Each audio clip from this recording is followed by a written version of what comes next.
Welcome to Jar Your Mind. This is Joey, and today we are reading from Neville Goddard's Seedtime and Harvest, Chapter 4, The Scale of Being.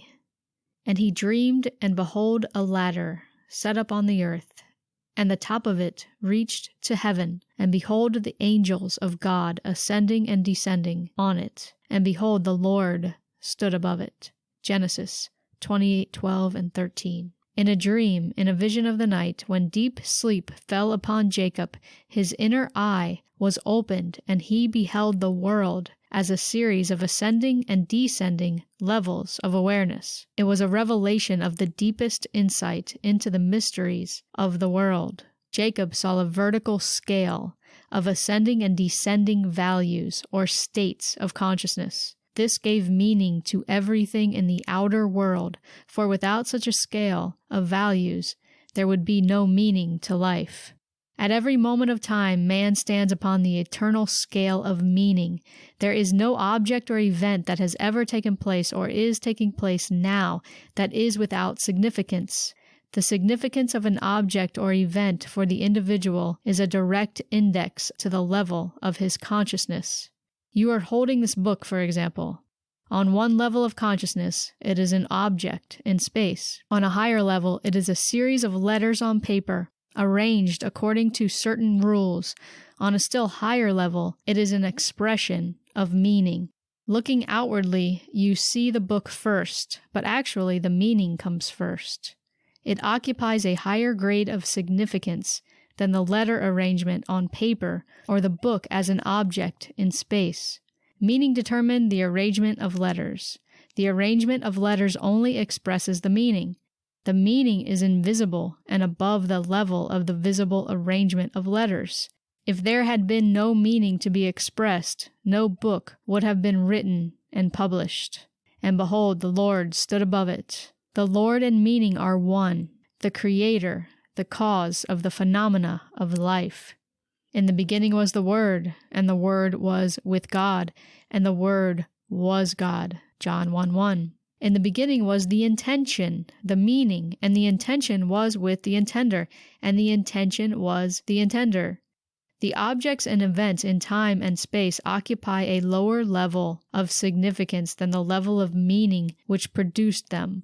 All things were made by meaning, and without meaning was not anything made that was made.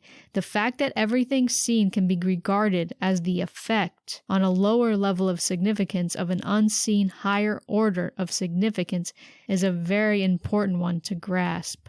Our usual mode of procedure is to attempt to explain the higher levels of significance, why things happen, in terms of the lower, what and how things happen. For example, let us take an actual accident and try to explain it. Most of us live on the level of what happened. The accident was an event in space. One automobile struck another and practically demolished it. Some of us live on the higher level of how the accident happened. It was a rainy night, the roads were slippery, and the second car skidded into the first. On rare occasions, a few of us reach the highest or causal level of why such an accident occurred. Then we become aware of the invisible, the state of consciousness which produced the visible event.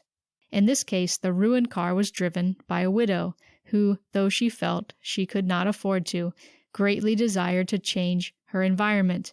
Having heard that, by the proper use of her imagination, she could do and be all she wished to be, this widow had been imagining herself actually living in the city of her desire. At the same time, she was living in a consciousness of loss, both personal and financial. Therefore, she brought upon herself an event which was seemingly another loss. But the sum of money the insurance company paid her allowed her to make the desired change in her life. When we see the why behind the seeming accident, the state of consciousness that produced the accident, we are led to the conclusion that there is no accident. Everything in life has its invisible meaning. The man who learns of an accident, the man who knows how it happened, and the man who knows why it happened are on three different levels of awareness in regard to that accident. On the ascending scale, each higher level carries us a step in advance towards the truth of that accident. We should strive constantly to lift ourselves to the higher level of meaning, the meaning that is always invisible and above the physical event. But remember, the meaning or cause of the phenomena of life can be found only within the consciousness of man. Man is so engrossed in the visible side of the drama of life, the side of what has happened and how it happened, that he rarely rises to the invisible side of why it happened. He refuses to accept the prophet's warning that, quote, "Things which are seen were not made of things that do appear." Hebrews 11:3. His descriptions of what has happened and how it happened are true in terms of his corresponding level of thought. But when he asks why it happened, all physical explanations break down, and he is forced to seek the why, or meaning of it, on the invisible and higher level. The mechanical analysis of events deal only with external relationships of things. Such a course will never reach the level which holds the secret of why the events happen. Man must recognize that the lower and visible sides flow from the invisible and higher level of meaning. Intuition is needed to lift us up to the level of meaning, to the level of why things happen. Let us follow the advice of the Hebrew prophets of old and lift our eyes unto the hills within ourselves and observe what is taking place there. See what ideas we have accepted as true, what states we have consented to, what dreams, what desires, and above all, what intentions. It is from these hills that all things come to reveal our stature, our height on the vertical scale of meaning. If we lift our eyes to Thee in Me who works behind the veil, we will see the meaning of the phenomena of life. Events appear on the screen of space to express the different levels of consciousness in man. A change in the level of his consciousness automatically results in a change of the phenomena of his life. To attempt to change conditions before he changes the level of consciousness from whence they came is to struggle in vain. Man redeems the world as he ascends the vertical scale of meaning. We saw in the analogy of the book that as consciousness was lifted up to the level where man could see meaning expressed in the arrangement of its letters, it also included the knowledge that the letters were arranged according to certain rules, and that such arrangements, when printed on paper and bound together, formed a book. What is true of the book is true of every event in the world. Quote, "They shall not hurt or destroy in all my holy mountain, for the earth shall be full of the knowledge of the Lord as the waters cover the sea." Isaiah 11:9. Nothing is to be discarded, all is to be redeemed. Our lives ascending the vertical scale of meaning towards an ever-increasing awareness, an awareness of things of higher significance, are the process whereby this redemption is brought to pass. As man arranges letters into words, and words into sentences to express meaning, in like manner, life arranges circumstances, conditions, and events to express the unseen meanings or attitudes of men. Nothing is without significance, but man, not knowing the higher level of inner meaning, looks out upon a moving panorama of events and sees no meaning to life. There is always a level of meaning determining events and their essential relationship to our lives. Here is a story that will enable us to seize the good in things seeming evil, to withhold judgment, and to act aright amid unsolved problems.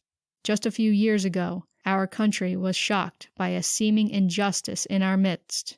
The story was told on radio and television, as well as in newspapers. You may recall the incident. The body of a young American soldier killed in Korea was returned to his home for burial. Just before the service, his wife was asked a routine question: was her husband a Caucasian?